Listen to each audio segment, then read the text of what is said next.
দেখেছেন BGB DG কত ভালো, নির্বাচন নিয়ে কত দরদ, তার সীমান্ত নিয়ে কত উতলা। দেখেন দেখেন ভালো করে দেখেন। হ্যাঁ, ইনকে ডিজি আমরা তো চাই, তাই না? হ্যাঁ, হারাম জাদা মাদার কুত্তার বাচ্চা, তোর কুত্তির মধ্যে তারারাতে ঢুকায় তোর মাম্মা হাসিনার কাছে পাঠিয়ে দেবো বান্দির বাচ্চা। কেন গালি দিচ্ছি? হ্যাঁ, দেখেন জুলাই আগস্টে আমাদের দেশ বিরোধী করছিল, পত্রিকা তাসিছে। ভিডিও দেখবেন, ভিডিও দেখেন, এডিটর সাহেব ভিডিও দেখা দেন, দেখেন। আমরা মাননীয় প্রধানমন্ত্রীর নির্দেশে এই সরকারের গুরুত্বপূর্ণ স্থাপনা বিজিবি গতকাল অভিযানের মাধ্যমে পুনরুদ্ধার করেছে এবং এই সন্ত্রাসী এবং উগ্রবাদী যারা সন্ত্রাসী গোষ্ঠী ছিল তাদেরকে হটিয়ে দিতে সক্ষম হয়েছে। তো বর্তমানে আপনারা দেখতে পাচ্ছেন তারপরও আশেপাশে কিছু দূরত্বে তারা ক্রমাগত ঢিল ছুটছে, দল বাঁধছে, পুনরায় আবার এই বিটিভি ভবন আক্রমণ করার চেষ্টা করছে।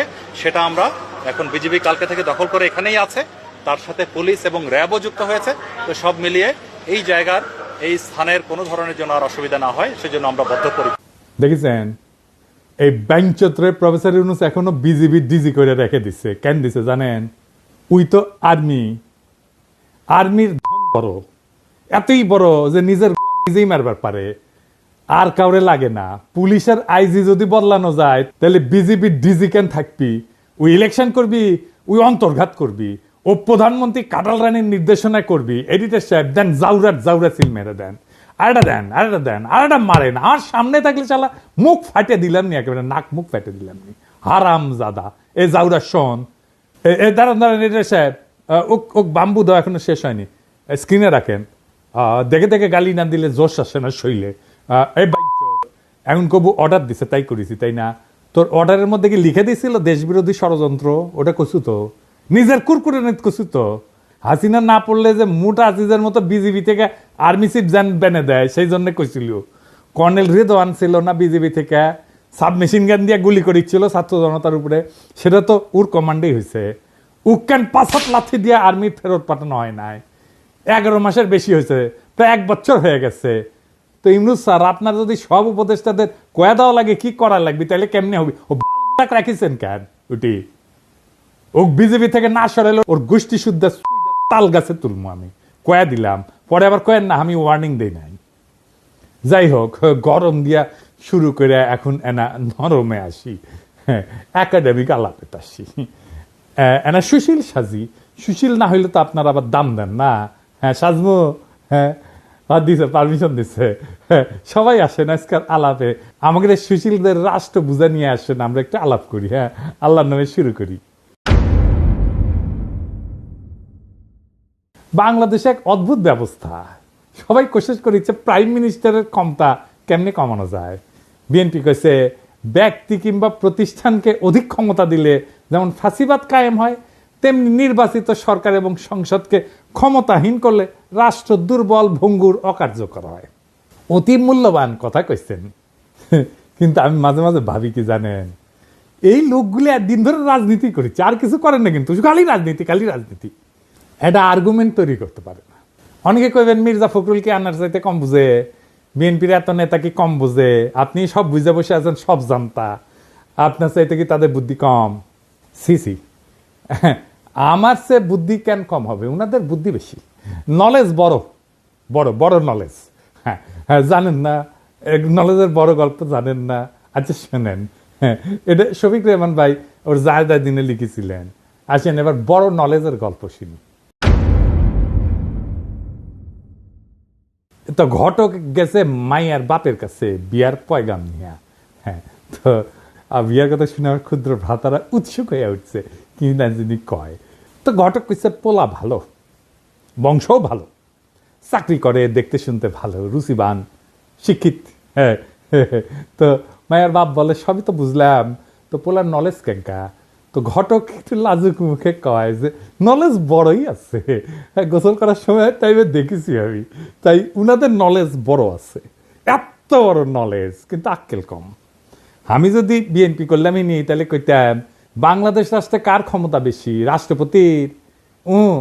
রাষ্ট্রপতির না, প্রাইম মিনিস্টারের? তাও না। তাহলে কার বেশি বুঝে ওরা, কার বেশি ক্ষমতা? বুঝে না। বাংলাদেশের সংবিধান অনুযায়ী আদালত, আইন, জুডিশিয়ারি হলো রাষ্ট্রের সবচেয়ে শক্তিশালী প্রতিষ্ঠান। এমনকি সংসদ জনগণের প্রতিনিধিত্বকারী সংস্থার চেয়ে বেশি ক্ষমতা দেওয়া হয়েছে এদেরকে। প্রাইম মিনিস্টারের ক্ষমতা কমানোর চেষ্টা করিচ্ছেন কে? উনি আদালতকে রেখে দিয়া, এটারে কয় বিভ্রম। হাসিনা জুডিশিয়ারির শক্তিরে খায়া ফেলেছিল, কিন্তু জুডিশিয়ারি যে সবচেয়ে ক্ষমতাবান, এটাই হইল বাংলাদেশের বিচার ব্যবস্থা, শাসন কাঠামো, রাষ্ট্রের সবচেয়ে বিপজ্জনক সংকট।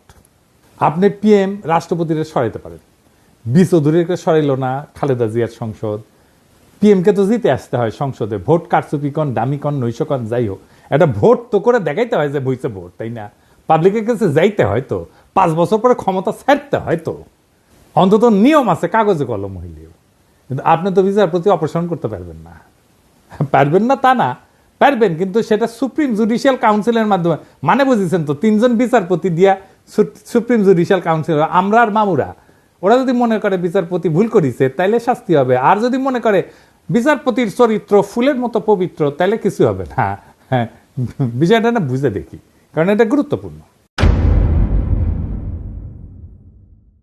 তো বিচারপতি বাংলাদেশে অপারেশনের একটা ব্যবস্থা আছে, নাম হচ্ছে সুপ্রিম জুডিশিয়াল কাউন্সিল।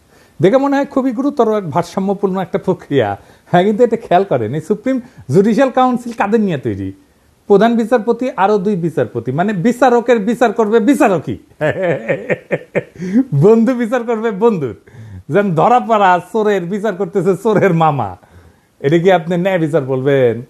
এই যে তত্ত্বাবধায়ক সরকারের আইন ছিল না, এটা কিন্তু সংসদ বানাইছিল, জনগণের প্রতিনিধিরা বানাইছিল, সেটা আদালত বাতিল করে দিল। তার মানে জনগণের প্রতিনিধি আইন বানাবে, সেটা চাইলে অনির্বাচিত আদালত বাতিল করে দিতে পারবে, যে আদালত কোথাও কারো কাছে জবাবদিহি করে না। তো এখন আপনি প্রশ্ন তুলতে পারেন, আপনি তো কম দাদা যে জুডিশিয়ারি, আইন এবং নির্বাহী, এটার একটা ব্যালেন্স থাকতে হবে কন্যা, একজন একজনকে সেকেন্ড ব্যালেন্স করতে হবে কন্যা। তো তাহলে জুডিশিয়ারি যদি এটা নাই পারে, তাহলে ব্যালেন্স থাকবে কিভাবে? গুরুতর প্রশ্ন। আসেন আর একটু বুঝে দেখি। তত্ত্বাবধায়ক সরকার আইনটা সংসদ পাশ করেছিল, মানে জনগণের প্রতিনিধিরা এটা আইন করেছে, কিন্তু আদালত সেটাকে বেআইনি ঘোষণা করে বাতিল করে দিল। এই প্রক্রিয়া আদালত নিজেই হয়ে ওঠে সর্বোচ্চ ক্ষমতাধর, অথচ সে আদালত সরাসরি জনগণের কাছে জবাবদিহি করে না। এখানে একটা গণতান্ত্রিক দ্বন্দ্ব সৃষ্টি হয়, সংসদ বনাম আদালত, কার হাতে তাহলে চূড়ান্ত কর্তৃত্ব? এটা গুরুত্বপূর্ণ একটা রাষ্ট্রীয় প্রশ্ন, দার্শনিক প্রশ্ন, রাষ্ট্রনৈতিক প্রশ্ন। ধরেন ইসলামে, এটা একটু বোঝার জন্য যে আসলে কার হাতে চূড়ান্ত ক্ষমতা, এটা বোঝার জন্য আমি একটু ইসলামী ধারণার একটা ব্যাখ্যা নিয়ে আসি। ধরেন ইসলামে আপনি আল্লাহ তাআলার কোন শরীক কল্পনা করতে পারবেন না, আল্লাহ ছাড়া কোনো উপাস্য নাই, লা ইলাহা ইল্লাল্লাহু মুহাম্মাদুর রাসূলুল্লাহ, হযরত মুহাম্মদ সাল্লাল্লাহু আলাইহি ওয়াসাল্লাম তার প্রেরিত নবী, আল্লাহর কোনো শরীক নাই এবং হযরত মুহাম্মদ উনার প্রেরিত নবী। এই ফান্ডামেন্টালটা না মানলে আপনি মুসলমান না।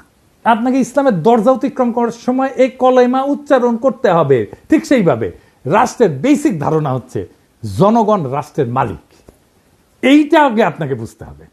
তার ক্ষমতা সার্বভৌম, গণ অভিপ্রায়, জনগণের আকাঙ্ক্ষা, এটা সর্বোচ্চ আইন। গণতন্ত্রে আইন বানানোর অধিকার কেবলমাত্র নির্বাচিত প্রতিনিধিদের। আইন প্রণয়নের সাংবিধানিক ক্ষমতা সংসদের হাতে, কারণ তারা জনগণের সরাসরি ভোটে নির্বাচিত, তারাই জনগণকে প্রতিনিধিত্ব করে, তারাই জনগণের ভয়েস। আর বিচার বিভাগ নির্বাচন প্রক্রিয়া অংশগ্রহণ করে না, তাই তারা প্রতিনিধিত্বশীল না। অপ্রতিনিধিত্বশীল আদালত কি প্রতিনিধিত্বশীল সংসদের সিদ্ধান্ত বাতিল করতে পারে? এটা গণতান্ত্রিক অসাম্য তৈরি করে। আদালতের এই ক্ষমতা মানে আইনসভা বা সংসদের আইনকে চ্যালেঞ্জ করার অধিকার সাংবিধানিক হইলেও সেটা একটা সীমা আছে। আদালতের কাজ হইল আইন সংবিধান বিরোধী কিনা সেটা যাচাই করা, এটাকে বলা হয় জুডিশিয়াল রিভিউ। কিন্তু আদালত সংবিধান নিজেই ব্যাখ্যা দিয়া এমন ভাবে পরিবর্তন করতে থাকে যেটা জনগণের ইচ্ছা অভিপ্রায়ের বিরুদ্ধে যায়, তাইলে আদালত নিজেই একটা স্বৈর শাসন হয়ে ওঠে, জবাবদিহিতাবিহীন শাসক শ্রেণী হয়ে ওঠে, আনঅ্যাকাউন্টেবল রুলিং ক্লাস হয়ে ওঠে। আদালত তখন গণতন্ত্রের অভিভাবক না, বরং গণতন্ত্রের বাধা হয়ে ওঠে। বাংলাদেশে সেটাই হয়েছে। আদালতের ক্ষমতা সীমাহীন হইলে ব্যালেন্স অফ পাওয়ার ভেঙে পড়ে। যদি আদালত চায় তাহলে সংসদে যে কোনো আইন বাতিল করে দিতে পারে। তাহলে কে বেশি ক্ষমতাবান, সংসদ না আদালত? আদালত। আবার সংসদ আদালতের বিচারপতিকে অপসারণ করতে পারে না, বুঝছেন? তাহলে এখানে সেকেন্ড ব্যালেন্সের কোনো ব্যাকরণ তো কার্যকর থাকে না। অর্থাৎ আদালত নিজেই একটা অদৃশ্য স্বৈরতন্ত্রের রূপ ধারণ করে। তত্ত্বাবধায়ক সরকারের আইন কোন একটা দলের ইচ্ছার ফসল ছিল না, তো এটা সর্বদলীয় ঐক্যমতে রচিত হয়েছিল, জনগণের আস্থার ভিত্তিতে এটা প্রতিষ্ঠিত হয়েছিল। আদালত এটাকে শুধুমাত্র ব্যাখ্যার খেলা দিয়া বাতিল করে দিল।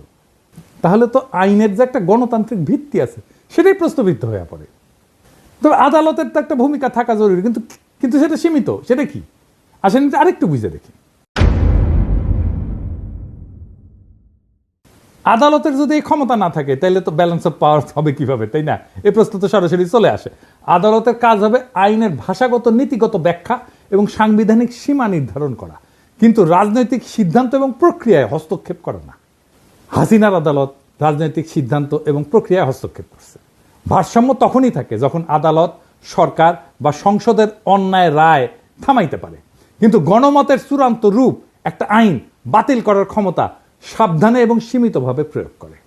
আদালত যদি এমন ক্ষমতা পায় যে জনগণের প্রতিনিধিরা যে আইন মানাবে তাই সে বাতিল করে দিতে পারে এবং সে নিজে কোনো জনগণের কাছে জবাবদিহিতা করবে না, তাহলে সে আদালত না, সে গণতন্ত্রের উপরে বসা এক নির্জীব অভিজাত শ্রেণীর নামমাত্র পোশাক। তত্ত্বাবধায়ক সরকারের আইনের অবলুপ্তি তাই শুধু একটা রায় না, এটা ছিল গণ ইচ্ছার বিরুদ্ধে আদালতের বিদ্রোহ।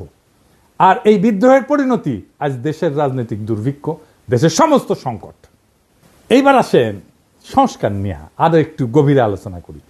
প্রফেসর ইউনূসের সরকার নানা ধরনের সংস্কার করেছে। এই সংস্কার কারা করিচ্ছে, কিভাবে করিচ্ছে, এরা বুঝে কিনা সেটা একটু বুঝে দেখি। আজকের নতুন বাংলাদেশে সংস্কারের জন্য বিভিন্ন প্রস্তাব নিয়ে আলোচনা করা হইতেছে। আবার যাতে বিগত 15 বছরের ফ্যাসিবাদ, 72 বা 75 সালের ফ্যাসিবাদ বাকশাল বাংলাদেশে পুনরায় প্রতিষ্ঠিত হইতে না পারে, সেজন্য নানা পক্ষ নানা মত প্রস্তাব নিয়ে আলোচনা করতেছে। এটার জন্য প্রফেসর ইউনূস একটা ঐক্যমত কমিশন করেছেন। সেটার সদস্য হচ্ছে আলী রিয়াজ, বদিউল আলম মজুমদার আর ইফতেখারুজ্জামান, তিনটা মাল, প্রথম আলোর মার্কা মারাল স্পেন্সার। এরা কি ধরনের প্রস্তাব দিতে পারে সেটা না বললেও চলে। হ্যাঁ, ইফতেখারুজ্জামানকে আমি বাম্বু দিছিলাম না, একবার দিছিলাম না, মনে আছে না?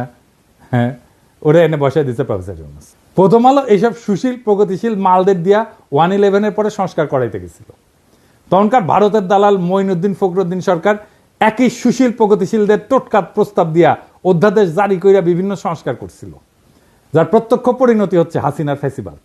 এক বেল তলাতে এই ন্যাড়া বুদ্ধিজীবী সুশীল এই জাতিকে কয়বার নিয়ে যাবে? 74-এর বাকশালী সংবিধান, হাসিনার ফ্যাসিজম, এসব তো আসমান থেকে নেমে আসে নাই। বারবার একই মার্কা মারা সব দালাল লেসপেন্সার, বুদ্ধিহীন মূর্খ কামাল হোসেন, রেহমান সোবহান, ইফতেখারুজ্জামান, মতি, মাহফুজ এদের টোটকা জাতিকে গিলায় বারবার আওয়ামী ফ্যাসিজম প্রতিষ্ঠার সুযোগ করে দেওয়া হইতেছে। এবারও সে একই চক্রান্ত হইতেছে, আর জাতি সে সমস্ত খেয়াল না করে বসে বসে আঙুল চুষিচ্ছে। আলী রিয়াজের আক্কেল জ্ঞানের নমুনা দেখেন। সংবিধান সংস্কার কমিটির রিপোর্ট ড্রাফট করার সময় সে কাদের পরামর্শ সে নিচে, সেটা রিপোর্টের শেষে তালিকা করে লিখে দিছে। দেখেন কারা কারা আছে সেখানে। মাহফুজা নাম, শাহিনা নাম, জানেন তো মাহফুজা নামের বউ, মানে মাহফুজা নামের বুদ্ধিতে শুধু চলবে না, তার বউয়ের বুদ্ধিও লাগবে। এই মাহফুজা নাম হাসিনার সামরিক মারণাস্ত্রে গুলি চালায় ছাত্রজনকে হত্যা করার নির্দেশ দেওয়ার পরে সেটার পক্ষে বয়ান লিখে এডিটোরিয়াল পাবলিশ করেছিল, যাতে সরকার কঠোর হস্তে এই আন্দোলন দমন করে। বিপ্লবের শহীদদের রক্তের সাথে বিশ্বাসঘাতকতা কইরা এরকম একটা জানোয়ারের বাচ্চার পরামর্শ নেওয়া লাগছে নতুন বাংলাদেশের সংবিধান কিরকম হবে সেটা ঠিক করার জন্য। বুঝেন তাইলে? আরো আছে প্রথম আলোর মতি, খুশি কবি, সবচেয়ে বড় আওয়ামী লেসপেন্সার রেহমান সোবহান, মইনুল ইসলাম। হে খোদা, আমারে উঠায় নাও, নয়তো দড়ি ফেলাও, বায়া উঠা যায়। এর চেয়ে আওয়ামী লীগকে বলা হোক একটা সংবিধান ড্রাফট করে দিতে। হুদাহিতে সংস্কারের বালসাল নাটক কইরা মানুষকে বোকা বানানোর দরকার কি?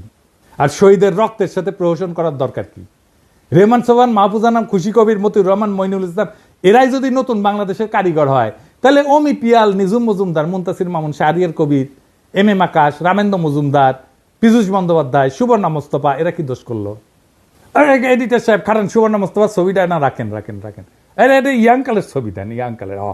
এবার আছে। হ্যাঁ, তো আলী রিয়াজ, সুবর্ণা মোস্তফা তো আপনার যৌবনকালের ক্র্যাশ হওয়ার কথা ছিল, তাই না? আমরা মেনে নিলাম, ওক দেখলেনি। এরা কি দোষ করলো? এদেরকে এই কমিটি থেকে বাদ দেওয়ার দরকার কি? ওদেরকেও ঢুকাক, সুবর্ণা মোস্তফা আগে ঢুকাক, আমি পারমিশন দিলাম, দেখি কে কি করে। কার এত বড় সাহস সুবর্ণা মোস্তফা ঢুকেছে, আলী রিয়াজ সেটাকে বাগড়া দেয়, আমি যে দাঁড়ামু, ওইটি লাঠি নিয়ে দাঁড়ামু। এই প্রথম আলোর সাজানো সংস্কার কমিটির নাটক, এই রিপোর্টে ঢুকায় দেওয়া হবে। এই রিপোর্টে বিভিন্ন ভংসং প্রস্তাব দেওয়া হয়েছে যাতে দেশে আর কখনো বাকশাল ফ্যাসিজম কায়েম না হয়। আইনস্টাইনের একটা উক্তি আছে যে insanity is doing the same thing over and over again and expecting different results. ইংরেজি যেহেতু কইছে ঠিকই কইছে, তাই না? আসলে ঠিক কথা কইছে। একই কাজ বারবার করে ভিন্ন ফলের আশা করাটা এক ধরনের ছাগলাম। বাংলাদেশের অবস্থা দেখে এই কথাই মনে হয়। একই কবিরাজের দেওয়ার টোটকা জাতিকে বারবার গিলাইতেছে, বারবার আওয়ামী লীগ আর ফ্যাসিবাদের ফিরে আনা হইতেছে। রেহমান সোবহান পাকিস্তান আমল থেকে গাজাঘড়ি বয়ান আর টোটকা দিয়ে জাতিকে ধ্বংস করিচ্ছে। উই কলে পিএইচডিও করতে পারে নাই, কেমব্রিজে গেছিল, এমএ কইরা ফিরে আসিছে। হ্যাঁ, তা হ্যাডেমে কুলায় নাই। তাও এই হারামজাদার প্রতি সুশীলদের পীড়িতের ঘাটতির কোনো কমতি নাই। বন্ধু মানুষ এই হারামজাদা রেহমান সোবহান ছিল ইন্ডিয়াকে ট্রানজিট দেওয়ার ব্যাপারে 1 নাম্বার উকিল। এই রেহমান সোবহান কইছিল ট্রানজিট নিয়ে যে বিতর্ক সেটা অশিক্ষিত বিতর্ক। এই হারামজাদা, তুই শিক্ষিত, তুই পড়াশোনা করছিস কতটুকু? শালা পিএইচডি তো করতে পারিস নাই, এমএ করে ফিরে আসিস সরকারি স্কলারশিপে যায়, বেশি বেশি বাতেলা জানিস, তারপরে এদের ঘুষ হয় না। আজকাল বেশি মুখ খারাপ করলাম না, নাকি করে ফেলছি অলরেডি বেশি জানি না, বুঝছাও, মানে অভ্যাস হয়ে গেছে তো আমার মুখই খারাপ। আজকে আবার একটু আলোচনা করব বাংলাদেশে কেন বারবার আওয়ামী ফ্যাসিবাদের উত্থান ঘটে। আসেন এটা আরেকবার একটু বুঝে দেখি। আগের এপিসোডে আলাপ করেছিলাম, আরেকবার একটু বুঝে দেখি। একটা রাষ্ট্রের 3টা অঙ্গ থাকে, একটা এক্সিকিউটিভ, লেজিসলেটিভ আর জুডিশিয়ারি। এই 3টা অঙ্গের সমন্বয়ে একটা রাষ্ট্র গড়ে ওঠে। এই লেজিসলেটিভ বা আইনসভা দেশে কি আইন হবে সেটা নির্ধারণ করে। এক্সিকিউটিভ সেই আইন অনুযায়ী দৈনন্দিন কাজকর্ম চালায় এবং পলিসি নির্ধারণ করে। তবে একটা রাষ্ট্রের সর্বোচ্চ পলিসি নির্ধারণ করে আইনসভা বা পার্লামেন্ট। কারণ এক্সিকিউটিভ আইনসভার পাশ করা আইন দিয়া চালাইতে বাধ্য, দেশ চালাইতে। এক্সিকিউটিভ কখনোই নিজে আইন বানাইতে পারে না। এমনকি কোনো সভ্য দেশে আদালত বা জুডিশিয়ারিও আইন বানাইতে পারে না, বা পারার কথা না। আদালতের বিচারকেরা যদি নিজেরাই আইন বানায় সেটাকে রাষ্ট্রবিজ্ঞানের ভাষায় বলা হয় জুডিশিয়াল অ্যাক্টিভিজম। এই জুডিশিয়ারি কাজ হইতেছে এক্সিকিউটিভ যাতে নিজের এখতিয়ার বা জুরিসডিকশনের অতিক্রম করিয়া অর্ডার জারি করতে না পারে সেটা দেখা। এর সাথে দেশে আইনসভা দিয়ে পাশ করা আইনের উপরে ভিত্তি করে বিভিন্ন কেসে সেই আইন অনুযায়ী রুলিং দেওয়া, আর দেশের সেই আইন অনুযায়ী ফৌজদারি এবং দেওয়ানি বিভিন্ন মামলার কার্যক্রম পরিচালিত করা, এটাই হইতেছে জুডিশিয়ারির কাজ। এখন আওয়ামী লীগ বিগত 15 বছর দেশে ফ্যাসিজম আদালতের মাধ্যমে কিন্তু প্রতিষ্ঠা করেছে। এটা মাহমুদুর রহমান কিন্তু বলে, খাইলকের মতো দালাল প্রধান বিচারপতি দিয়ে হাসিনা নিজের ইচ্ছা মতো যা খুশি রুলিং জারি করায়। আওয়ামী লীগের সমালোচনা করা, যাকে তাকে আদালত অবমাননার মামলা দেওয়া। এই দেশে আদালত এখন ঠিক কি কাজ করে তা বোঝার জন্য আইন পড়তে হয় না, পত্রিকার ফেসবুক স্ক্রল করলেই চলে। মানুষ ভাবে আদালত বিচার করে না, ভাই এই আদালত ইতিহাস লেখে, এই আদালত পোস্টার বানায়, কবিতা লেখে, স্লোগান বানায়, পাঠ্য বই সম্পাদনা করে, ক্রিকেট টিম নির্বাচনে মত দেয়, আদালত রুল দেয় 15ই আগস্ট হইবে শোক দিবস, 7ই মার্চ হইবে জাতীয় ঐতিহ্য, জয় বাংলা হইবে জাতীয় স্লোগান, স্বাধীনতার ঘোষক হইবে শেখ মুজিব। কেউ যদি প্রশ্ন তোলে যে এগুলি কি বিজ্ঞাপন, ওটা কি অ্যাড এজেন্সি, তখন কওয়া হবে আপনি নিশ্চয়ই রাজাকার। স্কুলে কি পড়ানো হবে আদালত ঠিক করে দেয়। পাঠ্য বইয়ে বঙ্গবন্ধু কত পাতা জুড়ে থাকবে সেটাও রুল দিয়ে আসে। বিশ্ববিদ্যালয়ের নাম কি হবে, গার্ডেনের নাম কি হবে, হাসপাতালের নাম কি হবে, সব জায়গায় আদালতের নাক ঢুকে। এমনই একটা আদালত। আর এই আদালতের বিচারপতি আমাদের সাথে পলিটিক্স করেছিল। ওই কইছিল যে আমরা শপথবদ্ধ রাজনীতিবিদ, ওই কইছিল এ না ওর ভাই আবার এমপি ছিল আওয়ামী লীগের। এমনকি একবার তো আদালতে রিট হয়, বাংলাদেশ ক্রিকেট টিম কেন মুশফিককে নিতেছে না, কেন তামিম বাদ। ভাগ্য ভালো আদালত বলেনি কে ওপেনিং করবে, কে শেষ ওভারে বল করবে। ধর্মের ব্যাপারেও আদালত কিন্তু বলে যে বিসমিল্লাহ থাকবে কি থাকবে না, ভাস্কর্য থাকবে। তো আদালত এখন ইসলামিক স্কলার আর ইতিহাসবিদ দুইটাই। অথচ এসব সিদ্ধান্ত একটা সভ্য রাষ্ট্রে আদালতের এখতিয়ারে থাকারই কথা না। এসব সিদ্ধান্ত রাষ্ট্রে হয় আইনসভা নেয়, অথবা এক্সিকিউটিভ বিভাগ আইনসভা দ্বারা এম্পাওয়ার্ড হয়ে নেয়। এই কয়েকদিন আগে আমাদের অ্যাটর্নি জেনারেল বলছে যে হাইকোর্ট চাইলে যে কোনো ব্যাপারে হস্তক্ষেপ করতে পারে। ব্যাপারটা শুনতে খুব অদ্ভুত শোনালেও বাংলাদেশের সংবিধান অনুযায়ী পুরো ঘটনাটা লিগ্যাল। বাংলাদেশের 72-এর সংবিধান একটা বিস্ফোরা ধারা ঢোকানো আছে, যার দ্বারা এম্পাওয়ার্ড হইয়া আদালত বা হাইকোর্ট যে কোনো ব্যাপারে হস্তক্ষেপ করতে পারে, যা খুশি তাই করতে পারে। এটা হইতেছে সংবিধানের 102 নম্বর আর্টিকেল। এই বিস্ফোরা আর্টিকেল বাংলাদেশে বিচারকদের জুডিশিয়াল অ্যাক্টিভিজম করার রাস্তা তৈরি করে দিছে। আর এই এই সমস্ত ডক্টর কামাল হোসেনের যে বাল্ব কিছু বুঝে না, উই ওর গুমুত সামলাইতে পারে না, ব্যাপার পরে থাকে। সত্যি কথা, মিথ্যা কথা কইতেছি না।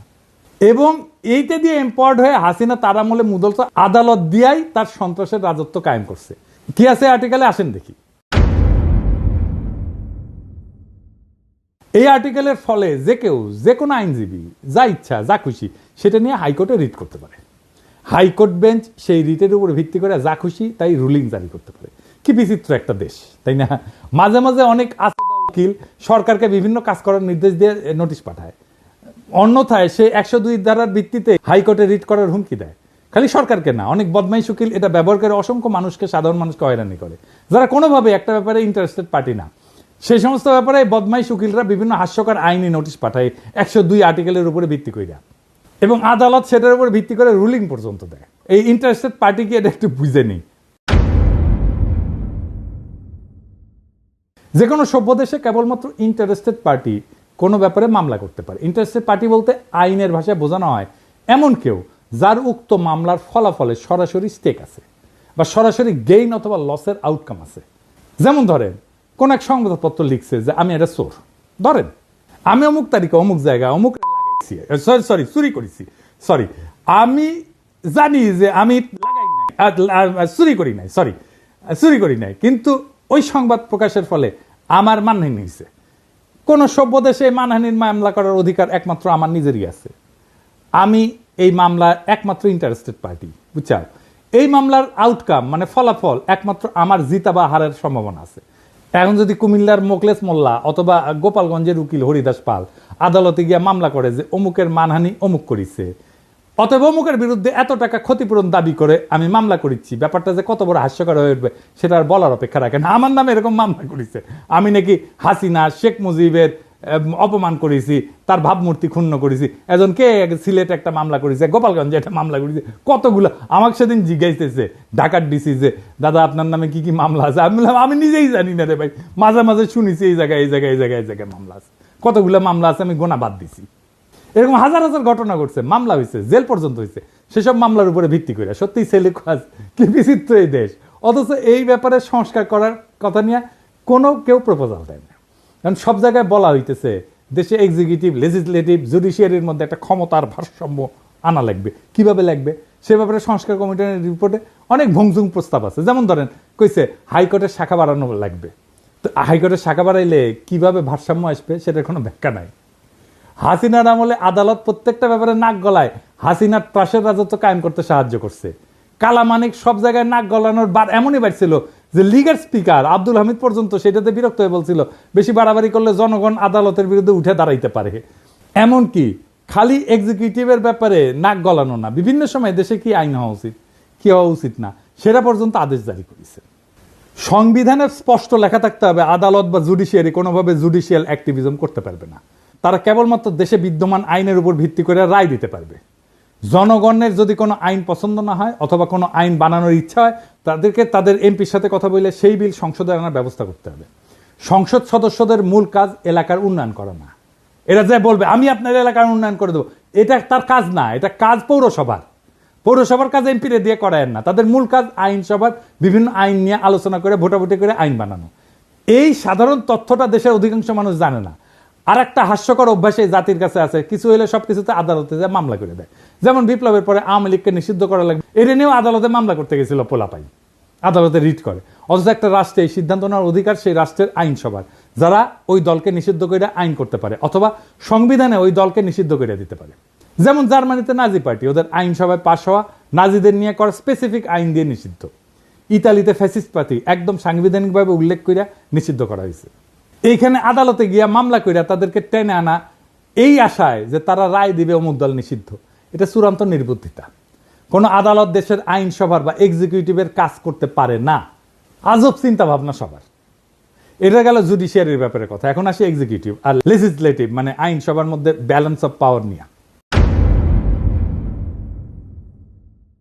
বাংলাদেশে বারবার ফ্যাসিজম তৈরি হয় কারণ দেশের সংবিধানে পার্লামেন্টারি শাসন ব্যবস্থা। এখানে আইনসভার নিয়ন্ত্রণে যেই মানুষ আর পার্টি, সে একই মানুষ আর পার্টি নির্বাচনের মাধ্যমে একবার দেশের এক্সিকিউটিভ ব্যবস্থার কর্ণধারার সর্বেসর্বা হয়ে ওঠে। যদি এক্সিকিউটিভ আর লেজিসলেটিভ নির্বাহী এবং আইন একই মানুষের অধীনে থাকে তাহলে এটি ফ্যাসিজম।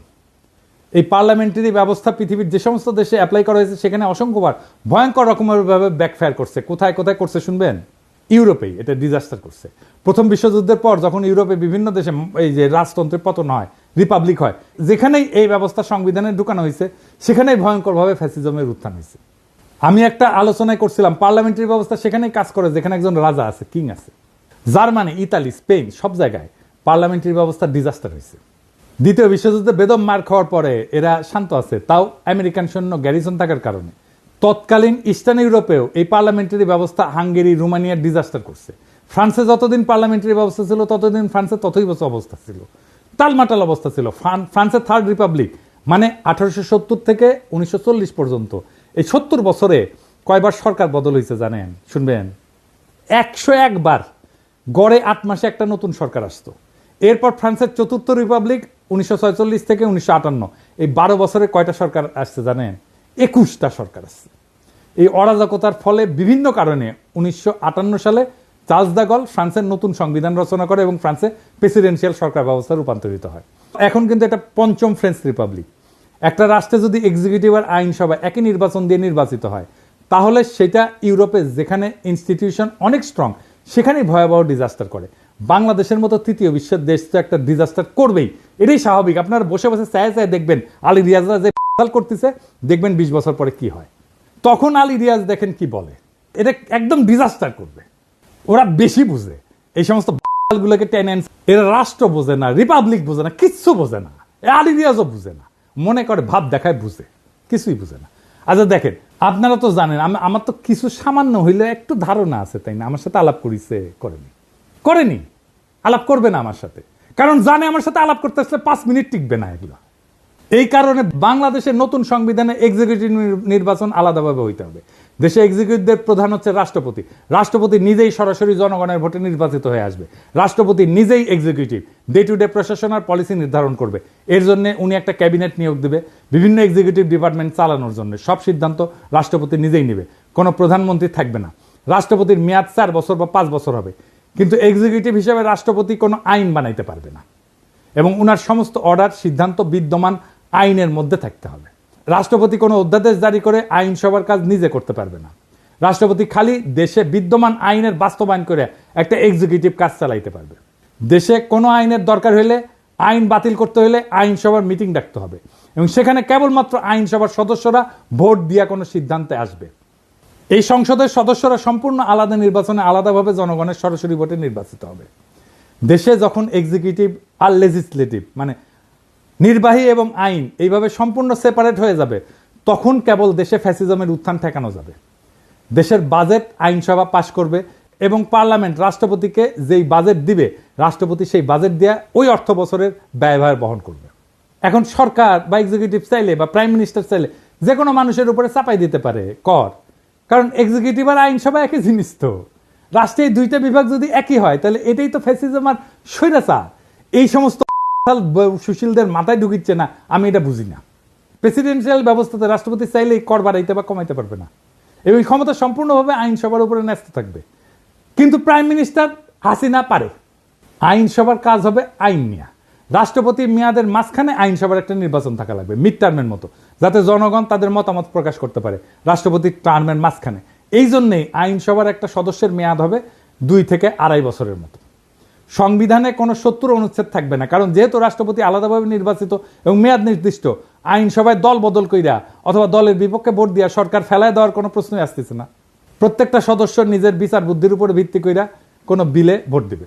রাষ্ট্রপতি যদি নিজের ইমেজ আর যোগ্যতায় একবার নির্বাচিত হয়ে আসে এবং তাহলে রাষ্ট্রের এক পক্ষের আর এক পক্ষের পাঁচ আটার কোনো প্রশ্নই ওঠে না। সুপ্পু যেরকম হাসিনা কদমবুসি করতো সেটা আর হবে না। গত 3 মাস ধরে মাননীয় প্রধানমন্ত্রীকে সালাম করতে গেলে উনি আমার সালাম নিতেন না। তা আমি দেখতাম যে ওনার চরণের ধুলো আমি পাই না। আমার মিশ্র প্রতিক্রিয়া হচ্ছিল যে উনি কেন আমার সালাম নেন না, না থাক থাক বলে। এটাই বিএনপি আর জিয়াউর রহমানের আসল অরিজিনাল ভিশন। জিয়াউর রহমান আলাদাভাবে রাষ্ট্রপতি নির্বাচনে ওসমানীকে হারায় নির্বাচিত হয়েছিলেন। সংসদ নির্বাচন আলাদাভাবে হয়। রাষ্ট্রপতি সরকার ব্যবস্থার সাথে পাওয়ারফুল সংসদ আর প্রত্যেকের একটা ওয়েল ডিফাইন্ড জুরিসডিকশন, এটাই একমাত্র বাংলাদেশে ফ্যাসিবাদ ঠেকানোর উপায়। আলী রিয়াজ যে টোটকা দিছে যে সংসদ নেতা আর প্রধানমন্ত্রী আলাদা ব্যক্তি হবে, এটা একটা সলিউশন। আমি এটা নিয়ে এপিসোড করেছি না? এর ফলে কি হবে? এর ফলে হাসিনা প্রধানমন্ত্রী হয়ে সুপ্পু মার্কা কাউকে সংসদের প্রধান বানাবে। এইসব প্রথম আলোর সুশীল প্রগতিশীলদের হাতুড়ে চিকিৎসা নিতে নিতে এই জাতি আর দেশ মরণ প্রায়। এটা যে কোনো মুহূর্তে বন্ধ করতে হবে। রাষ্ট্রপতি শাসিত সরকার ব্যবস্থা, যেখানে রাষ্ট্রপতি খালি সংসদে পাশ করা আইন আর বাজেটের উপর ভিত্তি করে অর্ডার জারি করতে পারবে, যেখানে কোনো জুডিশিয়াল অ্যাক্টিভিজম থাকবে না, একমাত্র এটাই হইতে পারে বাংলাদেশকে চিরতরে ফ্যাসিবাদ থেকে মুক্ত করতে। আজ আমরা ইতিহাসের এমন এক সন্ধিক্ষণে দাঁড়ায় আছি যেখানে আর একটা বার ভুল মানেই গোটা ভবিষ্যৎ হারানোর সামিল। আমরা আর সময় দিতে পারি না সেই সব তথাকথিত সংস্কারকদেরকে, যারা শতবার ব্যর্থ হয়েছে তবু আবার তাদের সেই পুরানো ফর্মুলা চাপাই দিতে চায়। না, এবার আর হবে না। এই দেশের জনগণ এখন জানে গণতন্ত্র মানে পোস্টারে লেখা কথা না, জনগণের হাতে থাকা আইনের মালিকানা। জনগণ এখন বুঝে গেছে বিচার ব্যবস্থা যখন ফ্যাসিবাদের হাতিয়ার হয়ে ওঠে তখন তার সংস্কার না, প্রয়োজন হয় রূপান্তরের। আমরা চাই না আর একটা হাসিনা, আর একটা বাকশাল, আর একটা মুজিব, আর একটা ৭২-এর ক্লোন রাষ্ট্র। আমরা চাই এমন এক নতুন শাসন ব্যবস্থা যেখানে আইনসভা, নির্বাহী এবং বিচার ব্যবস্থা পরস্পরকে নিয়ন্ত্রণ করবে। প্রভু না, হবে পর্যালোচক, যেখানে রাষ্ট্রপতি হবে জনগণের সরাসরি ভোটে নির্বাচিত এবং সংসদ হবে মুক্ত বিবেকের মঞ্চ, কোনো নেতার পদচুম্বনের জায়গা না। প্রিয় দেশবাসী, এটাই সেই সময় যখন ইতিহাস তৈরি হয়। প্রশ্ন একটাই, আপনি কি এই ইতিহাস গড়ে ওঠার অংশ হবেন, না এই জাতির আর একটা প্রতারণার সাক্ষী হয়ে থাকবেন? আসেন সুশাসনের জন্য, জবাবদিহিতার জন্য এবং সবচেয়ে গুরুত্বপূর্ণ এই দেশটাকে ভালোবাসার জন্য একটা নতুন সূচনার দাবিতে গর্জে উঠি। এবার আর সংস্কার না, রূপান্তর চাই। এই রূপান্তরেই মুক্তি, এই মুক্তিতেই নতুন বাংলাদেশ। সেই নতুন বাংলাদেশকে আমাদের গড়ে তুলতে হবে, আনতে হবে সবাই মিলে আবার একসাথে। ইনকিলাব জিন্দাবাদ।